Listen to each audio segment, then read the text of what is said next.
21 नवंबर 1963 केरल के तट पर बसे एक छोटे से गांव थुम्बा में अचानक आसमान चीरता हुआ एक रॉकेट ऊपर उठता है। लोग हैरानी से उसे देखे चले जाते हैं और बच्चे जोर जोर से तालियां बजाने लगते हैं। ये भारत का पहला साउंडिंग रॉकेट नाइकी अपाचे था, जो आसमान की ओर उड़ान भरकर भारत में एक नई क्रांति का बिगुल बजा रहा था। ये लॉन्च सिर्फ एक टेक्निकल अचीवमेंट नहीं था, बल्कि ये उस सपने की पहली किरण थी जिसे एक दूरदर्शी वैज्ञानिक ने देखा था। ये विजनरी साइंटिस्ट कोई और नहीं बल्कि डॉक्टर विक्रम साराभाई थे, जिन्हें father of the Indian space program कहा जाता है। वो दौर ऐसा था जब भारत गरीबी, बेरोजगारी और इलिटरेसी से जूझ रहा था। दुनिया पूछ रही थी कि आखिर एक गरीब देश को स्पेस रिसर्च की क्या जरूरत है। भारतीय अखबार छाप रहे थे, we need rice not rocket. लेकिन विक्रम साराभाई का विजन था कि अगर भारत गरीब है तो हमें स्पेस टेक्नोलॉजी में और इन्वेस्ट करना चाहिए, क्योंकि यही टेक्नोलॉजी देश की असली समस्याओं को हल कर सकती है। उन्होंने सैटेलाइट्स को कम्युनिकेशन, वेदर फोरकास्टिंग, एग्रीकल्चर और एजुकेशन से जोड़कर साबित करके दिखाया कि स्पेस सिर्फ युद्ध की दौड़ के लिए नहीं बल्कि इंसानियत की भलाई के लिए भी है। उन्होंने न केवल इसरो की नींव रखकर भारत को स्पेस प्रोग्राम में आत्मनिर्भर बनाया, बल्कि उन्होंने साइंस, रिसर्च और मैनेजमेंट के ऐसे कई प्रेस्टिजियस इंस्टीट्यूट्स बनाए जिन्होंने एक पिछड़े और कई समस्याओं से जूझ रहे इंडिया के लिए तरक्की के नए दरवाजे खोल दिए। उनमें देश प्रेम की भावना इतनी कूट कूट कर भरी थी कि उन्होंने अपनी पर्सनल वेल्थ को भी देश के विकास के कामों में लगा दिया था और इंडिया को स्पेस में स्टैब्लिश करने के लिए जीवन भर केवल ₹1 की टोकन सैलरी पर काम करना स्वीकार किया था। उनका रुतबा इतना ऊंचा था कि डॉक्टर APJ अब्दुल कलाम जैसे महान शख्स भी उन्हें अपना गुरु मानते थे। तो आइए जानते हैं महान विजनरी रहे डॉक्टर विक्रम साराभाई की पूरी कहानी, कैसे उन्होंने अपनी 52 साल की छोटी सी जिंदगी में भारत को चांद पर ले जाने की नींव रखी और देश को ऐसे संस्थान दिए जिन पर आज भारत गर्व करता है। विक्रम अम्बालाल साराभाई का जन्म 12 अगस्त 1919 को गुजरात के अहमदाबाद में एक अमीर इंडस्ट्रियलिस्ट फैमिली में हुआ था। वो अम्बालाल साराभाई और सरला देवी के 8 बच्चों में से एक थे।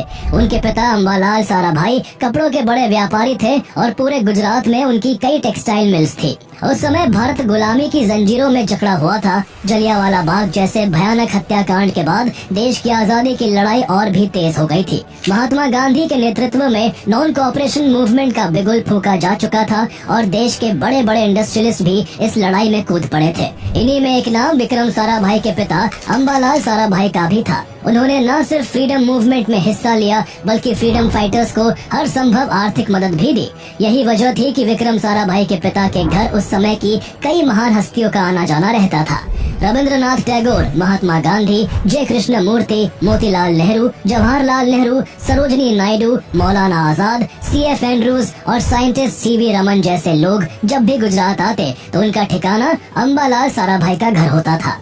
ऐसे ही विक्रम साराभाई के जन्म के कुछ महीने बाद रविंद्रनाथ टैगोर उनके घर आए हुए थे। रविंद्रनाथ टैगोर यूँ तो अनेक कलाओं के धनी थे, लेकिन वो उन दिनों सटीक भविष्यवाणी करने के लिए भी मशहूर थे। कहा जाता है कि वो किसी इंसान के फोरहेड को देखकर उसकी जिंदगी की भविष्यवाणी कर देते थे, जो अक्सर सच हो जाया करती थी। ऐसे में विक्रम साराभाई के पिता अम्बालाल साराभाई भी रविंद्रनाथ टैगोर से अपने कुछ महीने पहले जन्मे बेटे का फ्यूचर बताने की गुजारिश करते हैं। रविंद्रनाथ टैगोर ने विक्रम साराभाई के चौड़े और असामान्य माथे को गौर से देखा और मुस्कुराते हुए कहा कि ये बच्चा एक दिन बहुत बड़े बड़े काम करेगा। आगे चलकर उनकी यह भविष्यवाणी भी सच साबित होने वाली थी। विक्रम साराभाई ने अपनी शुरुआती पढ़ाई उसी स्कूल से की जिसे उनके पेरेंट्स ने बनवाया था। फिर उन्होंने RC हाई स्कूल से मैट्रिकुलेशन और गुजरात कॉलेज से इंटरमीडिएट की पढ़ाई पूरी की। इसके बाद उन्होंने इंग्लैंड के कैम्ब्रिज यूनिवर्सिटी जाकर अपनी हायर स्टडीज पूरी करने का फैसला किया। कैम्ब्रिज यूनिवर्सिटी में उनके एडमिशन प्रोसेस को आसान बनाने के लिए रविंद्रनाथ टैगोर ने उनके लिए एक रिकमेंडेशन लेटर लिखा था। इस तरह वो इंग्लैंड पहुंच गए और कैम्ब्रिज यूनिवर्सिटी के सेंट जॉन्स कॉलेज में पढ़ने लगे। यहीं से उन्होंने साल 1940 में नेचुरल साइंसेज में ट्राइपोस पूरा किया। बचपन से ही विक्रम साराभाई का साइंस से खास लगाव था, जो कैम्ब्रिज यूनिवर्सिटी में नेचुरल साइंसेज की पढ़ाई करते हुए एक ऑब्सेशन बन गया। इसके बाद वो कैम्ब्रिज यूनिवर्सिटी से ही कॉस्मिक रेस पर PhD की पढ़ाई करने लगे। इसी दौरान वो कुछ दिन के लिए भारत छुट्टी पर आए, लेकिन वर्ल्ड वॉर 2 के भयंकर रूप लेने के कारण वापस इंग्लैंड नहीं जा सके। ऐसे में विक्रम साराभाई ने यूनिवर्सिटी से इंडिया में रहकर ही अपनी रिसर्च करने की परमिशन मांगी। यूनिवर्सिटी ने इस शर्त पर हाँ कर दी कि उन्हें अपनी thesis Nobel prize winner physicist CV Raman की देखरेख में करनी होगी। उस समय CV Raman Indian Institute of Science IISc में फिजिक्स के प्रोफेसर थे। ऐसे में विक्रम साराभाई वही रिसर्च करने लगे। उस समय IISc के कॉस्मिक रे डिपार्टमेंट को भारत के एक और महान फिजिसिस्ट और nuclear scientist Homi Bhabha lead कर रहे थे। ऐसे में होमी भाभा और विक्रम साराभाई का अक्सर मिलना जुलना होने लगा। चूँकि कॉस्मिक रेस दोनों का कॉमन इंटरेस्ट था, इसलिए जल्दी ही दोनों में अच्छी दोस्ती हो गई। सीवी रमन और होमी भाभा जैसे दिग्गजों की नजदीकियों ने विक्रम साराभाई को काफी निखारा और इसका नतीजा ये हुआ कि 1942 में उनका पहला scientific paper time distribution of cosmic rays proceedings of the Indian academy of sciences में पब्लिश हुआ। इसे खुद डॉक्टर सीवी रमन ने इंट्रोड्यूस करते हुए कहा, भले ही विक्रम एक रिच फैमिली से आते हैं, लेकिन ये आज यहाँ सिर्फ एक प्रिविलेज बैकग्राउंड के कारण नहीं खड़े हैं। उन्होंने अपने दम पर ओरिजिनल एक्सपेरिमेंट्स किए हैं और अपने रिसर्च के जरिए साइंस की दुनिया में कदम रखा है। मुझे पूरा विश्वास है कि इनकी प्रतिभा और डेडिकेशन एक दिन हमारे देश में साइंटिफिक ग्रोथ में महत्वपूर्ण साबित होगी। इतने महान साइंटिस्ट से इस तरह का अप्रिसिएशन मिलना अपने आप में एक बड़ी बात थी और ये उनकी प्रतिभा का दुनिया के सामने पहला परिचय था। विक्रम साराभाई एक ब्रिलियंट साइंटिस्ट होने के साथ साथ एक आशिक मिजाज और जिंदा दिल इंसान भी थे। IISc में रिसर्च के दौरान वो एक क्लासिकल डांसर मृणालिनी से प्यार करने लगे। कहा जाता है कि विक्रम साराभाई को मृणालिनी से होमी भाभा ने मिलवाया था। जहां मृणालिनी अक्सर क्लासिकल डांस में डूबी रहती थी, वहीं विक्रम साराभाई को संगीत से गहरा लगाव था। वो अपनी स्टडी के बाद खुद को हल्का रखने के लिए अक्सर संगीत सुना करते और उनके पास हमेशा सभी तरह के गानों का एक बेहतरीन कलेक्शन मौजूद रहता था। वो अक्सर मृणालिनी को यूनिक तोहफे देकर चौंका देते। करोड़पति होने के बावजूद उन्होंने अपने एंगेजमेंट पर मृणालिनी को फिरोजे की एक सिंपल तिब्बती अंगूठी गिफ्ट की। शादी के दिन उन्होंने मृणालिनी के पास कॉपर की ट्रे पर बहुत ही दुर्लभ नीले रंग का कमल का फूल भिजवाया था। इसे याद करते हुए मृणालिनी अक्सर कहा करती थी कि किसी से प्यार जताने का इससे सुंदर तरीका और हो ही नहीं सकता। 3 सितंबर 1942 को दोनों शादी के बंधन में बंध गए और आगे चलकर उन्हें 2 बच्चे हुए। विक्रम साराभाई की PhD की ज्यादातर रिसर्च भारत में ही हुई, लेकिन डिग्री पूरी करने के लिए उनका कैम्ब्रिज वापस लौटना जरूरी था। इसलिए वर्ल्ड वॉर 2 खत्म होते ही वो 1945 में कैम्ब्रिज लौट जाते हैं। वहाँ वो कॉस्मिक रे इन्वेस्टिगेशंस इन ट्रॉपिकल लैटिट्यूड्स पर अपनी PhD पूरी करते हैं और नवंबर 1947 में वापस भारत लौट आते हैं। लेकिन तब तक देश में एक बड़ा बदलाव आ चुका था। उनके इंग्लैंड से लौटने के 3 महीने पहले ही भारत आजाद हो चुका था। आजादी भले ही मिल गई थी, लेकिन लगभग 200 सालों तक गुलामी की बेड़ियों में जकड़े रहने के कारण भारत हर फील्ड में पिछड़ा हुआ था। इंडस्ट्री और टेक्नोलॉजी के मामले में तो हाल और भी बुरा था। ऐसे में विक्रम साराभाई देश को साइंस, टेक्नोलॉजी, रिसर्च और मैनेजमेंट के फील्ड में आगे बढ़ाने के लिए अपनी पूरी जिंदगी समर्पित करने का फैसला करते हैं। वो सबसे पहले अपने पेरेंट्स की मदद से अहमदाबाद में फिजिकल रिसर्च लेबोरेटरी PRL की स्थापना करते हैं। यही PRL आगे चलकर देश में स्पेस रिसर्च की जन्मभूमि बनी। इसके बाद वो Ahmedabad textile industry research association ATIRA को भी स्टैब्लिश करते हैं, ताकि टेक्सटाइल इंडस्ट्री में रिसर्च और इनोवेशन को बढ़ावा मिल सके। यहीं से देश में science culture, research and development और यंग साइंटिस्ट की ट्रेनिंग की जमीन तैयार होनी शुरू हो जाती है, जिसने अगले कुछ सालों में देश को साइंस एंड बिजनेस में एक नई दिशा देकर भारत को आत्मनिर्भर बनाने की राह दिखाई।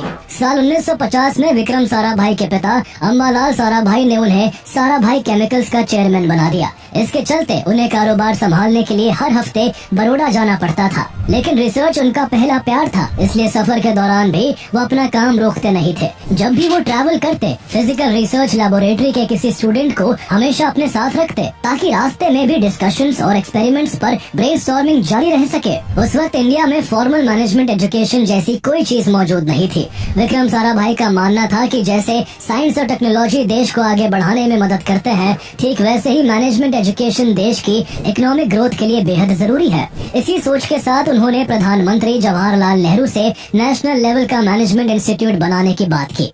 गवर्नमेंट ने 1957 में इस ओर ध्यान दिया और एक national institute of management establish करने का ऐलान किया। इसके लिए 2 कमेटीज बनाई गई, जिनका काम सरकार को ये रिकमेंड करना था कि ये इंस्टीट्यूट देश के किस सिटी में बनाया जाए और इसे किस मॉडल पर चलाया जाए। 2 साल के डिटेल एनालिसिस के बाद दोनों कमेटीज ने रिकमेंड किया कि इंस्टीट्यूट मुंबई में खोला जाए और इसे फुल ऑटोनॉमी मिले। लेकिन ऑटोनॉमी के मुद्दे पर यूनियन गवर्नमेंट और महाराष्ट्र गवर्नमेंट में सहमति नहीं बन सकी। ऐसे में विक्रम साराभाई ने यूनियन गवर्नमेंट के सामने इस मैनेजमेंट इंस्टीट्यूट को अहमदाबाद में खोलने का प्रस्ताव रखा। उन्होंने गुजरात के तत्कालीन सीएम डॉक्टर जीवराज मेहता को इसके लिए जमीन देने के लिए भी मना लिया। हालांकि इस खींचतान में काफी समय बर्बाद हुआ। आखिरकार यूनियन गवर्नमेंट ने देश में एक साथ 2 IIMs खोलने का फैसला लिया, जिनमें से एक अहमदाबाद में और दूसरा कैलकाटा में खोला जाना था। इसके बाद नवंबर 1961 में IIM कैलकाटा और दिसंबर 1961 में IIM अहमदाबाद की एस्टैब्लिशमेंट होती है और विक्रम साराभाई IIM अहमदाबाद के पार्ट टाइम डायरेक्टर बनाए जाते हैं। इसी दौरान विक्रम साराभाई का नाम एक और वजह से सुर्खियों में आता है। शादीशुदा होने के बावजूद उनका कई सालों से कमला चौधरी नाम की महिला से एक्स्ट्रा मैरिटल अफेयर था। इस अफेयर को उन्होंने कभी दुनिया से नहीं छिपाया, लेकिन जब इस एक्स्ट्रा मैरिटल अफेयर के काफी चर्चे होने लगे तो कमला चौधरी इस लव ट्रायंगल से तंग आने लगी। वो उस समय विक्रम साराभाई द्वारा बनाई गई ATIRA में नौकरी कर रही थी और विक्रम साराभाई से दूर जाने के लिए एक दूसरी नौकरी का ऑफर एक्सेप्ट कर दिल्ली जाना चाहती थी। लेकिन विक्रम साराभाई कमला को अपने करीब रखना चाहते थे, इसलिए उन्हें दिल्ली जाने से रोकने के लिए हर संभव कोशिश कर रहे थे। पहले उन्होंने कमला को फिजिकल रिसर्च लेबोरेटरी की डायरेक्टरशिप ऑफर की, लेकिन जब इतने पर भी कमला नहीं मानी तो उन्होंने IIM को अहमदाबाद लाने के लिए एड़ी चोटी का जोर लगा दिया। और जब अहमदाबाद में IIM स्टैब्लिश हुआ तो वो इसके पार्ट टाइम डायरेक्टर बने। वही उनके कहने पर कमला चौधरी इसकी पहली रिसर्च डायरेक्टर बनाई गई। कमला चौधरी के भतीजे सुधीर कक्कड़ ने बाद में अपनी किताब अ बुक ऑफ मेमोरी में लिखा कि विक्रम साराभाई ने IIM को अहमदाबाद लाने के लिए इतनी मशक्कत अपनी मोहब्बत कमला चौधरी के लिए ही की थी। लेकिन बाद में विक्रम साराभाई की बेटी मलिका ने इस बात पर सफाई देते हुए कहा कि भले ही पापा का कमला चौधरी से अफेयर था, लेकिन ये कहना कि वो सिर्फ अपने प्यार के लिए IIM को अहमदाबाद में लेकर आए, ये उनके कंट्रीब्यूशन और विजन के प्रति अन्याय होगा। तब तक अमेरिका और सोवियत यूनियन के बीच स्पेस रेस भी तेजी पर थी। सोवियत स्पुतनिक 1 और अमेरिका एक्सप्लोरर 1 के रूप में अपनी अपनी पहली सैटेलाइट स्पेस में भेज चुके थे। इसने विक्रम साराभाई को भी काफी प्रभावित किया। वो समझते थे कि स्पेस टेक्नोलॉजी भविष्य की चाबी है और भारत इसके बिना पीछे रह जाएगा। उन्होंने प्रधानमंत्री जवाहरलाल नेहरू के सामने एक विजनरी आइडिया रखकर इसे आगे बढ़ाने की परमिशन मांगी। उस समय भारत गरीबी, भुखमरी और इलिटरेसी जैसी कई चुनौतियों से जूझ रहा था। ऐसे में बहुतों ने मजाक उड़ाया कि एक गरीब देश का स्पेस रिसर्च में लगना बेवकूफी है, लेकिन विक्रम साराभाई दूरदर्शी थे और उनका मानना था कि भारत गरीब है, इसलिए उसे स्पेस टेक्नोलॉजी में और भी ज्यादा इन्वेस्ट करना चाहिए। उनका तर्क साफ था कि सैटेलाइट से कम्युनिकेशन बेहतर होगा, एजुकेशन को दूर दराज के इलाकों तक पहुंचाया जा सकेगा, मौसम का सटीक अनुमान मिलेगा और इससे किसानों की भी सीधे तौर पर मदद होगी। उनके इस विजन को प्रधानमंत्री जवाहरलाल नेहरू और न्यूक्लियर साइंटिस्ट और उनके मित्र डॉक्टर होमी भाभा ने पूरा समर्थन दिया। उस समय Homi Bhabha department of atomic energy DAE के हेड थे। ऐसे में विक्रम साराभाई होमी भाभा के साथ मिलकर साल 1961 में डिपार्टमेंट ऑफ एटॉमिक एनर्जी के अंदर ही Indian National Committee for Space Research यानी इनकोस्पार की स्थापना करते हैं और वो इसके पहले चेयरमैन भी बनते हैं। इस तरह विक्रम साराभाई ने इंडिया का स्पेस रोड मैप तो तैयार कर लिया था, लेकिन अब इसे आगे बढ़ाने के लिए रॉकेट लॉन्चिंग स्टेशन की जरूरत थी। रॉकेट लॉन्चिंग स्टेशन तैयार करने के लिए उन्हें एक ऐसी समुद्री और आइसोलेटेड जगह चाहिए थी जहां आबादी कम हो और जो अर्थ के मैग्नेटिक इक्वेटर के पास हो, क्योंकि ऐसी जगह साउंडिंग रॉकेट्स और साइंटिफिक एक्सपेरिमेंट्स के लिए सबसे परफेक्ट मानी जाती है। उन्होंने ये जिम्मेदारी अपने स्टूडेंट EV चिटनीस को दी। चिटनीस ने पूरे साउथ इंडिया का दौरा कर 200 जगहों की एक लिस्ट बनाई और साराभाई को सौंप दी। साराभाई ने इनमें से थुरुवट्टू और थुम्बा इन 2 लोकेशंस को सिलेक्ट किया। फिर उन्होंने होमी भाभा के साथ मिलकर इन दोनों साइट्स का अच्छे से निरीक्षण किया और अंत में रॉकेट लॉन्चिंग स्टेशन के लिए केरला के थुम्बा वाली साइट को चुना, क्योंकि थुम्बा मैग्नेटिक इक्वेटर के बिल्कुल पास लोकेटेड है और एयरपोर्ट भी इसके काफी करीब था, जिससे एक्सपेरिमेंट्स के लिए दूसरे शहरों से इक्विपमेंट लाना आसान हो जाता। साइट सेलेक्ट होने के बाद विक्रम साराभाई और होमी भाभा ने यहाँ के एक चर्च सेंट मैरी मैगडलीन को रॉकेट लॉन्चिंग स्टेशन का कंट्रोल रूम बना दिया और इसी चर्च के पादरी के घर को ऑफिस बनाया गया। इसको लेकर धार्मिक लोगों ने विवाद भी किया, लेकिन चर्च के पादरी ने खुद आगे आकर लोगों को समझाया कि ये देश के हित के लिए बहुत जरूरी काम है। लोग मान गए, लेकिन चर्च के आसपास के इलाकों में मछुआरे रहते थे और उन्हें वहाँ से डिस्प्लेस करना बहुत जरूरी था, क्योंकि रॉकेट लॉन्चिंग के समय जरा सी मिस्टेक उनके जीवन के लिए खतरा बन सकती थी। इसलिए उनकी जमीन के बदले थुम्बा के कलेक्टर माधवन नैयर की मदद से मछुआरों के लिए पक्के मकानों की व्यवस्था करवाई गई। इसके बाद ही वहाँ की जमीन रॉकेट लॉन्चिंग स्टेशन के लिए मिल पाई।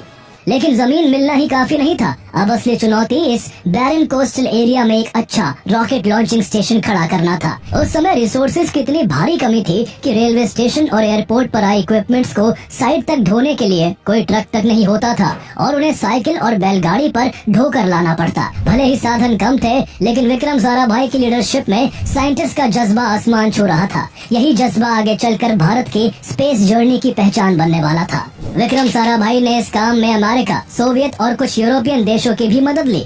अमेरिका की स्पेस एजेंसी नासा और फ्रांस की स्पेस एजेंसी CNES से साउंडिंग रॉकेट्स और कुछ बेसिक इंस्ट्रूमेंट्स भारत लाए गए और आखिरकार महीनों की मेहनत के बाद 1962 में Thumba equatorial rocket launching station बनकर तैयार हो गया। 21 नवंबर 1963 को इसी स्टेशन से भारत का पहला sounding rocket Nike Apache launch हुआ। ये रॉकेट लॉन्च विक्रम साराभाई द्वारा पूरी दुनिया को दिया गया एक संदेश था कि भारत अब स्पेस की दौड़ में कदम रख चुका है और एक चर्च से उठी ये चिंगारी भारत को एक दिन स्पेस सुपर पावर बनाने वाली है। विक्रम साराभाई का हमेशा से मानना था कि साइंस केवल लेबोरेटरी तक सीमित नहीं रहनी चाहिए, बल्कि उसका समाज की बेहतरी और बच्चों के फ्यूचर को सुधारने में यूज होना चाहिए। इसी सोच के साथ उन्होंने 1960s में group for improvement of science education GISA की शुरुआत की और इसमें कई साइंटिस्ट, टीचर्स और सोशल वर्कर्स को जोड़ा। इसी बीच देश को एक बड़ा झटका लगा। उनके करीबी दोस्त और महान परमाणु वैज्ञानिक डॉक्टर होमी जहांगीर भाभा की एक विमान हादसे में मौत हो गई।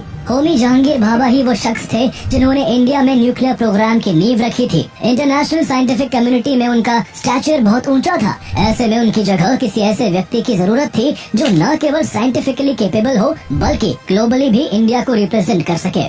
विक्रम साराभाई इस रोल के लिए परफेक्ट चॉइस थे, इसलिए मई 1966 में उनको एटॉमिक एनर्जी कमीशन का चेयरमैन बना दिया जाता है। लेकिन ध्यान देने वाली बात यह है कि विक्रम साराभाई न्यूक्लियर एनर्जी के पीसफुल यूज के पक्षधर तो थे, लेकिन इससे उन्हें न्यूक्लियर बॉम्ब डेवलप करना पूरी दुनिया को विनाश के रास्ते पर ले जाने जैसा लगता था। उनका मानना था कि हथियार के रूप में एटॉमिक बॉम्ब सिर्फ एक कागजी शेर है। कहा जाता है कि एटॉमिक एनर्जी कमीशन का चेयरमैन बनने के बाद उन्होंने सबसे पहले भारत में शुरू हुए न्यूक्लियर बॉम्ब प्रोग्राम को रोकने की तैयारी की थी। इसके अलावा न्यूक्लियर फिजिक्स से उनका दूर दूर तक कोई वास्ता नहीं था और उनका बैकग्राउंड स्पेस रिसर्च का था। इन सब कारणों से एटॉमिक एनर्जी कमीशन में पहले से मौजूद कई लोग उन्हें अपने बॉस के रूप में देखना पसंद नहीं करते थे। लेकिन विक्रम साराभाई वैज्ञानिक होने के साथ साथ बहुत अच्छे एडमिनिस्ट्रेटर भी थे। उनमें लोगों को साथ लेकर चलने और किसी भी माहौल को जल्दी अडॉप्ट करने की अद्भुत क्षमता थी। इसी वजह से वो जल्द ही एटॉमिक एनर्जी कमीशन के साइंटिस्ट से तालमेल बैठाने में सफल रहे और कुछ ही महीनों में न्यूक्लियर प्रोग्राम को पटरी पर ले आए। न्यूक्लियर प्रोग्राम की जिम्मेदारी संभालने के बाद विक्रम साराभाई ने एटॉमिक एनर्जी कमीशन के अंडर यूरेनियम माइनिंग और प्रोसेसिंग को इंस्टीट्यूशनल रूप देने पर जोर दिया। उनका मानना था कि अगर भारत अपने न्यूक्लियर फ्यूल रिसोर्सेज को सिस्टमैटिक तरीके से एक्सप्लोर करेगा, तभी देश आत्मनिर्भर बन पाएगा। इसी सोच के साथ 1967 में जादूगुड़ा में uranium corporation of India limited UCIL की स्थापना हुई। UCIL थोरियम और न्यूक्लियर फ्यूल साइकिल से जुड़ी उस लंबी योजना का हिस्सा था जिसके सहारे विक्रम साराभाई होमी भाभा के 3 स्टेज न्यूक्लियर प्रोग्राम के सपने को साकार करना चाहते थे। इतना ही नहीं, उन्होंने न्यूक्लियर फिजिक्स रिसर्च के लिए पार्टिकल एक्सेलरेटर्स की जरूरत पर भी जोर दिया और सरकार को इंडिजीनियस साइक्लोट्रॉन भी डेवलप करने के लिए कन्विंस किया। इसी के साथ भारत में वेरिएबल एनर्जी साइक्लोट्रॉन प्रोजेक्ट की नींव रखी गई। देश को इलेक्ट्रॉनिक्स के फील्ड में आत्मनिर्भर बनाने के लिए electronics corporation of India limited ECIL को स्टैब्लिश करने में विक्रम साराभाई ने बड़ा रोल निभाया। ECIL ने भारत को इम्पोर्टेड टेक्नोलॉजी पर डिपेंडेंसी से निकालकर इंडिजीनियस कॉम्प्लेक्स इलेक्ट्रॉनिक प्रोडक्ट्स दिए, जिनमें देश का पहला digital computer, electronic voting machines और न्यूक्लियर पावर, डिफेंस, स्पेस और टेलीकॉम के लिए क्रूशियल इलेक्ट्रॉनिक सिस्टम शामिल है। आज ECIL के कारण ही इंडिया इम्पोर्टेड टेक्नोलॉजी पर अपनी डिपेंडेंसी को काफी हद तक कम करने में सफल हुआ है। एक और विक्रम साराभाई न्यूक्लियर प्रोग्राम को आगे बढ़ा रहे थे, वहीं दूसरी ओर स्पेस प्रोग्राम पर भी उनका विजन उतनी ही मजबूती से काम कर रहा था। धीरे धीरे उन्हें महसूस होने लगा कि INCOSPAR department of atomic energy की एक सब ऑर्गेनाइजेशन होने की वजह से उनके बड़े स्पेस विजन को पूरा करने में कैपेबल नहीं है। विक्रम साराभाई को देश के स्पेस प्रोग्राम को उड़ान देने के लिए एक इंडिपेंडेंट और फुल फ्लेजेड ऑर्गेनाइजेशन चाहिए था, जिसके पास अपना स्ट्रक्चर, बजट और लॉन्ग टर्म प्लानिंग हो। इसी इरादे के साथ 1969 में विक्रम साराभाई इनकोस्पार को डिपार्टमेंट ऑफ एटॉमिक एनर्जी से अलग करके Indian Space Research Organisation ISRO को स्टैब्लिश करते हैं। यही इसरो आगे चलकर भारत को चांद पर लेकर जाने वाला था। विक्रम साराभाई इसरो के पहले चेयरमैन बने और उनके अंदर इस ऑर्गेनाइजेशन को सक्सेसफुल बनाने के लिए इस कदर डेडिकेशन था कि वो इसरो में काम करने के लिए मंथली मात्र ₹1 की टोकन सैलरी लेते थे। उनके लिए देश का विकास सबसे ऊपर था। वो हमेशा कहते थे, हम इसका इस्तेमाल डेवलप्ड कंट्रीज की तरह स्पेस फाइट में शामिल होने के लिए नहीं, बल्कि मानवता की सेवा में करेंगे। भारत में सैटेलाइट टीवी लाने में भी विक्रम साराभाई का बहुत बड़ा योगदान है। टेलीविजन के माध्यम से एजुकेशन को प्रमोट करने के लिए विक्रम साराभाई ने सरकार के पास सैटेलाइट टीवी के इस्तेमाल से जुड़ा एक इम्पोर्टेंट प्रपोजल भेजा था। यही आगे चलकर satellite instructional television experiment site के डेवलपमेंट का कारण बना। इसके अलावा विक्रम साराभाई ने भारत के पहले सैटेलाइट आर्यभट्ट के क्रिएशन और लॉन्च के लिए डॉक्टर उडुपी रामचंद्र राव के नेतृत्व में एक डेडिकेटेड टीम बनाकर प्रोजेक्ट आर्यभट्टा की भी शुरुआत की। विक्रम साराभाई का मानना था कि देश का विकास तभी होगा जब नए साइंटिस्ट को मौके मिलेंगे, इसलिए वो हमेशा अपने जूनियर्स को रिस्क लेने के लिए मोटिवेट करते। अगर कोई मिशन फेल होता तो पब्लिक में गलती की जिम्मेदारी खुद लेते और जब सफलता मिलती तो क्रेडिट अपनी टीम को देते। इसका सबसे बड़ा उदाहरण मिसाइल मैन ऑफ इंडिया के नाम से मशहूर डॉक्टर APJ अब्दुल कलाम थे, जिन्होंने अपनी सक्सेस का क्रेडिट विक्रम साराभाई को देते हुए उन्हें अपना गुरु बताया था। उन्होंने अपनी ऑटोबायोग्राफी विंग्स ऑफ फायर में भी विक्रम साराभाई के साथ बिताए पलों को बहुत रिस्पेक्ट के साथ शेयर किया। विक्रम साराभाई का प्रधानमंत्री इंदिरा गांधी के साथ भी बहुत खास रिश्ता था। वो उन चुनिंदा लोगों में से थे जिन्हें इंदिरा गांधी उनके पहले नाम विक्रम से पुकारती थी। जब भी इंदिरा गांधी उनके शहर आती, विक्रम साराभाई अपने हाथों से फ्रेश रोजेस का गुलदस्ता बनाकर उन्हें भेंट करते। इंदिरा गांधी भी उनका सम्मान करती थी और अक्सर उनसे देश के महत्वपूर्ण मुद्दों पर चर्चा करती रहती थी। इंडिया पाकिस्तान वॉर से ठीक पहले नवंबर 1971 में इंदिरा गांधी ने विक्रम साराभाई को PMO में बुलाकर कहा, मैं आपकी लीडरशिप में एक नया स्पेस कमीशन बनाने जा रही हूँ, लेकिन आपके ऊपर पहले से ही बहुत काम है, इसलिए आपको एटॉमिक एनर्जी कमीशन का चेयरमैन पद छोड़ देना चाहिए। ये सुनकर विक्रम साराभाई ने खुद को रिजेक्टेड जैसा महसूस किया और उन्हें लगा कि इंदिरा गांधी का अब उन पर पहले जैसा विश्वास नहीं रहा है। इंदिरा गांधी ने उन्हें समझाते हुए कहा, अगर आप इसी गति से काम करते रहे तो हमें डर है कि हम बहुत जल्दी आपको खो देंगे। असल में इंदिरा गांधी उनकी हेल्थ को लेकर चिंतित थी। विक्रम साराभाई अक्सर दिन में 18 से 20 घंटे काम करते थे। वो कभी थकान नहीं मानते थे, लेकिन इंदिरा गांधी चाहती थी कि कुछ जिम्मेदारियों से उन्हें मुक्त किया जाए ताकि देश को उनका विजन लंबे समय तक मिल सके। उस दिन PMO से बाहर निकलने के बाद विक्रम साराभाई ने तय कर लिया था कि वो एटॉमिक एनर्जी कमीशन के चेयरमैन पद से रिजाइन कर देंगे। लेकिन तभी दिसंबर 1971 में इंडिया पाकिस्तान वॉर छिड़ गया और जब तक पब्लिकली अनाउंस होता कि स्पेस और एटॉमिक डिपार्टमेंट्स को अलग किया जा रहा है, उससे पहले ही इंदिरा गांधी को जो डर सता रहा था वो 1 महीने बाद सच हो गया। हुआ कुछ यूं कि 30 दिसंबर 1971 को विक्रम साराभाई केरल के Thumba equatorial rocket launching station में होने वाली एक कॉन्फ्रेंस में हिस्सा लेने के लिए तिरुवनंतपुरम आए थे। इसमें हिस्सा लेने के बाद वो कोवलम बीच गेस्ट हाउस में ठहरे। उस दौरान डॉक्टर अब्दुल कलाम के नेतृत्व में सैटेलाइट लॉन्च व्हीकल SLV के डिजाइन पर काम चल रहा था।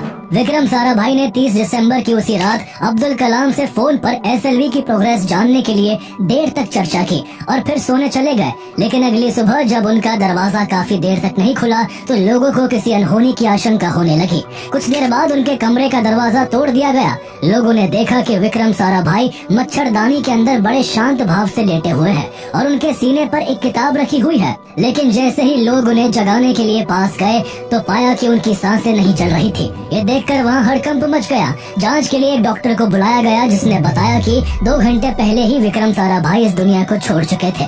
उन्हें दिल का दौरा पड़ा था और अकेले होने के कारण वो इससे उबर नहीं पाए। उनकी मौत भारत के लिए एक बड़ी क्षति थी, क्योंकि सिर्फ 52 साल की उम्र में अपने करियर के शिखर पर देश ने अपना सबसे विजनरी साइंटिस्ट खो दिया था। विक्रम साराभाई की मौत इसलिए भी चौंकाने वाली थी क्योंकि वो अपनी फिटनेस का काफी ध्यान रखते थे। रोज सुबह उठकर वो 12 बार सूर्य नमस्कार करते थे और समय मिलने पर स्विमिंग भी करते थे, जिसे सबसे अच्छी एक्सरसाइज माना जाता है। फैट न बढ़े इसलिए वो खाने में दही, अचार, पापड़ और सलाद के साथ सिर्फ एक रोटी खाते थे। उनके पार्थिव शरीर को अहमदाबाद लाया गया, जहां उनकी फैमिली की प्रेजेंस में उनका अंतिम संस्कार किया गया। जब पुजारी ने जमे हुए घी के टुकड़ों को उनकी चिता में डालना चाहा तो उनकी मां ने रोते हुए कहा, धीरे से रखो, विक्रम को चोट लग जाएगी। ये पल अत्यंत मार्मिक था और वहाँ मौजूद सभी लोगों की आंखों में आंसू आ गए। कुछ लोगों ने उनकी मौत के पीछे साजिश की संभावना भी जताई, लेकिन उनका पोस्टमार्टम नहीं किया गया और न ही कोई इंक्वायरी कराई गई, क्योंकि उनकी मां नहीं चाहती थी कि उनके शरीर पर एक भी खरोंच आए। उनके महान योगदानों के लिए अगले साल 1972 में भारत सरकार ने उन्हें मरणोपरांत देश का दूसरा सबसे बड़ा नागरिक सम्मान पद्म विभूषण देकर सम्मानित किया। उनके सम्मान में Thumba equatorial rocket launching station TRLs का नाम बदलकर Vikram Sarabhai space centre VSSC कर दिया गया। ये वही जगह थी जहां भारत ने रॉकेट टेक्नोलॉजी में अपने शुरुआती कदम रखे थे। सिर्फ भारत ही नहीं बल्कि इंटरनेशनल लेवल पर भी उनकी लेगेसी को सम्मान मिला। 1974 में इंटरनेशनल एस्ट्रोनॉमिकल यूनियन ने चांद के सी ऑफ सेरेनिटी क्षेत्र में मौजूद बेसल क्रेटर का नाम बदलकर साराभाई क्रेटर रख दिया। विक्रम साराभाई के बाद इसरो की बागडोर सतीश धवन ने संभाली, जिनके नेतृत्व में अप्रैल 1975 में भारत ने अपना पहला सैटेलाइट आर्यभट्ट स्पेस ऑर्बिट में भेजा।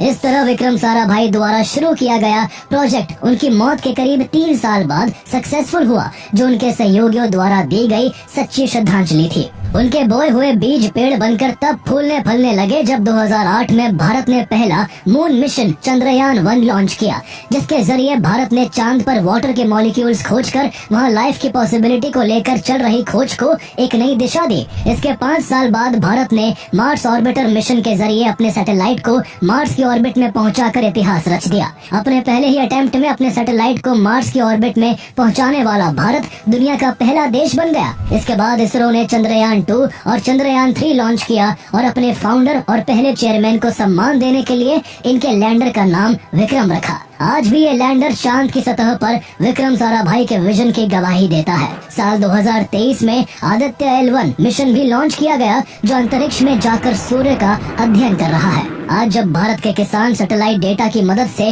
अपनी फसल बचाते हैं, गांव के बच्चे डिजिटल क्लासरूम्स में पढ़ाई करते हैं और मौसम की सटीक जानकारी से लाखों लोगों की जिंदगियां बचती है, तो विक्रम साराभाई की वो बात याद आती है। हम अंतरिक्ष में इसलिए नहीं जाना चाहते कि हम अपना नाम कमा सके, बल्कि इसलिए कि ये टेक्नोलॉजी हमारे समाज की असली समस्याओं को सुलझा सके। भारत के हर स्पेस मिशन और अचीवमेंट में आज विक्रम साराभाई की दूरदर्शिता झलकती है, जिन्होंने हमें सिखाया था कि साइंस और टेक्नोलॉजी का असली मकसद समाज की सेवा करना है।